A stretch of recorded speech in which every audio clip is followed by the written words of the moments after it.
ang kagulat-gulat dito, si Rodrigo Duterte ay nananatiling napakataas ng trust rating kahit 3 taong mahigit na siyang hindi presidente at ngayon ay nasa Hague at supposedly ay nililitis para sa crimes against humanity at nag-enjoy siya ngayon ng trust rating of around 77%. Anong kahulugan nito para sa kasalukuyang administrasyon? Ano ang inilalatag na storya nito para sa sambayan ng Pilipino sa kasalukuyang kalakaran ng nagaganap dito sa Malacanang? Una, wala nang tiwala ang mga tao sa ating Pangulo. Malinaw na malinaw yan sa body language ng mga taong pinupuntahan niya. Makikita nyo kahit saan siya makita, sa Cebu, sa Davao, sa mga mall. Makikita niyo na ibang-iba ang pagtrato ng tao sa kanya. Walang gustong lumapit, ni walang halos gustong kumaway. Kung mayroon mang magpa-picture ay mangilan-ngilan lang. Negative 3% trust rating para sa Pangulo, plus 31 para kay Sara Duterte, at plus 77% para sa dating Pangulo na si Rodrigo Duterte. Ano ang implikasyon ng mga datos na ito para sa kasalukuyang administrasyon? Ito po muli si Attorney Mike Operario at pag-usapan natin yan sa araw na ito. Sa pinakahuling survey na inilabas ng SWS sa Social Weather Station, lumabas dito na ang Pangulo ay mayroon na lamang negative 3% the trust rating. Ibig sabihin nito, mas marami na ang hindi nagtitiwala sa Pangulo kesa sa nagtitiwala sa kanya. Samantalang si Sara Duterte naman ay bahagyang umangat ng konti ang trust rating sa kanya at pumalo na ito sa 31%. Positive 31%. Pero ang kagulat-gulat dito, si Rodrigo Duterte ay nananatiling napakataas ng trust rating kahit 3 taong mahigit na siyang hindi presidente at ngayon ay nasa Hague at supposedly ay nililitis para sa crimes against humanity at nag-enjoy siya ngayon ng trust rating of around 77%. Anong kahulugan nito para sa kasalukuyang administrasyon? Ano ang inilalatag na storya nito para sa sambayan ng Pilipino sa kasalukuyang kalakaran ng nagaganap dito sa Malacanang? Una, wala nang tiwala ang mga tao sa ating Pangulo. Malinaw na malinaw yan sa body language ng mga taong pinupuntahan niya. Makikita nyo kahit saan siya makita, sa Cebu, sa Davao, sa mga mall. Makikita niyo na ibang-iba ang pagtrato ng tao sa kanya. Walang gustong lumapit, ni walang halos gustong kumaway. Kung mayroon mang magpa-picture ay mangilan-ngilan lang. At ito ay implikasyon or indikasyon ng isang citizenry, isang lipunan na handang-handa ng itatwa ang kanilang pinuno at kumala sa kanya. Ang positive rating naman kay Sara Duterte sa kasalukuyan at ang pag-angat lalo ng trust rating ni Rodrigo Duterte na nung makailang buwan lamang ay nasa 65%. Ngayon ay po nadagdagan pa ng positive 12% at umabot na ito sa 77%. Anong ibig sabihin nito para sa Malacanang?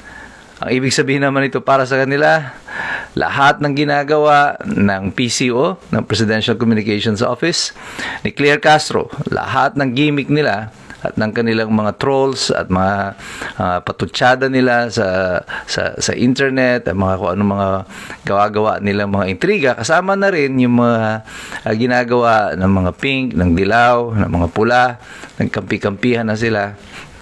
Lahat ng ito hindi umuubra. The people are not buying your story. Hindi na po mabenta sa tao ang inyong mga ginagawa. Ibig sabihin nito, natuto na ang mamamayan. Gising na si Escombro. Alam na kung anong ginagawa nyo. Bistado na po kayo. Ang isang pamahalaan na nabubuhay lamang sa pamamagitan ng gimmick, mga patutsada, mga trolls, ay isang hindi totoong pamahalaan. Ano? Ito ay parang advertisement company na ito ang specialization niya. At kaya nga po siguro kinuha nila si Claire Castro dahil siya ay isang YouTube vlogger at ito ang kanyang specialty.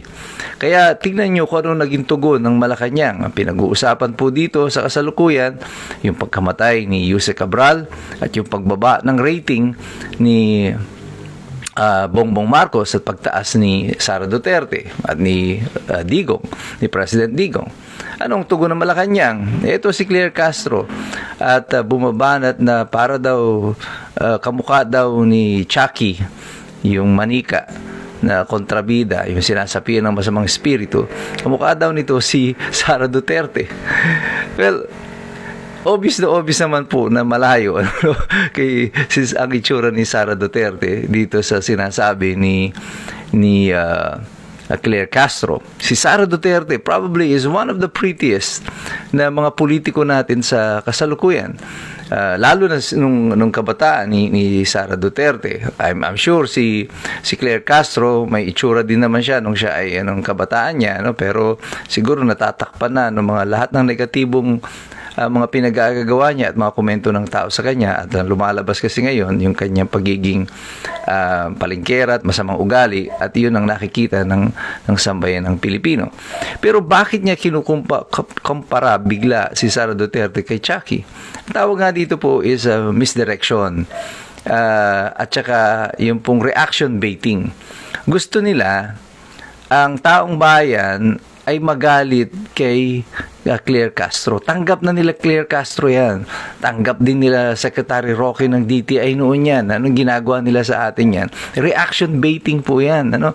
Yung sinabi nila, kunyari, na yung 500 pesos na Noche Buena, yung 50 pesos na baon, lahat po yan, mga reaction baiting po yan. They are trying to act like the lightning rod for the president. At yan po ang trabaho nila para sa Pangulo. Kaya po sila binabayaran para po dyan. And I'm sure medyo malaki ang bayad sa kanila para dyan. At ang trabaho nila is to take away the heat from the president at sila mag-absorb nito. So gagawa ka ng mga kwento, ng storya na ikagagalit ng mga tao para sa iyo mabaling ang atensyon ng mga tao. Makakalimutan natin si Jose Cabral, makakalimutan natin ang bumabagsak na popularidad ng Pangulo at ang bumabagsak na ekonomiya. And unfortunately for them, bistado na ng taong bayan kung anong ginagawa nila. Lahat ng mga propaganda ninyo, yung pagpapagalit ninyo sa taong bayan, ito ang nagpapakita sa amin lalo, sa mamamayan, na wala kayong kaplano-plano para sa sambayan ng Pilipinas, sa mga Pilipino, sa ating gobyerno, sa ating ekonomiya. Ang isang gobyernong nabubuhay lamang sa gimmick at hindi sa economic reforms, social and political reforms, ay isang gobyernong walang plataforma at walang patutunguhan. Unfortunately for you, and for this administration, and for Claire Castro, and for the PCO, lahat ng ginagawa nila, alam na ng taong bayan, natuto na, kasi tayong lahat nagsisipag-aral, kasi alam na natin, mahirap makialam ng taong walang alam. Kaya lahat ng iskumbro sa Pilipinas, God bless you, God bless us all. Mabuhay ang Republika ng Pilipinas.